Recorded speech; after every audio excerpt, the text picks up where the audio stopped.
Welcome. Today I'm with the Samsung Galaxy A04s and I'm going to show you how Camera Pro mode looks in this phone.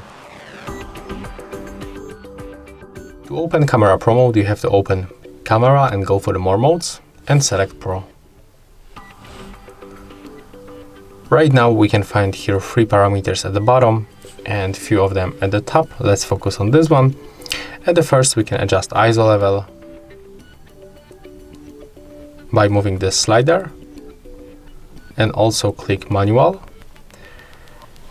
As you can see, when you select one of this option, we can also click on the information icon, and here we can find description of each parameter.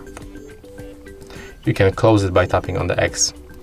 Next, we can find exposure compensation, and that's the only parameter that we can only adjust manually. Next, we can find white balance.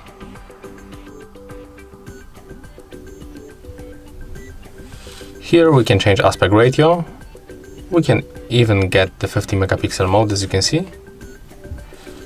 Right here we can change matrix metering. Here we can get delay for our shutter, turn on the flashlight, and we can also lock focus. That's all for this video. If you find it helpful, remember to leave a like, comment and subscribe to our channel.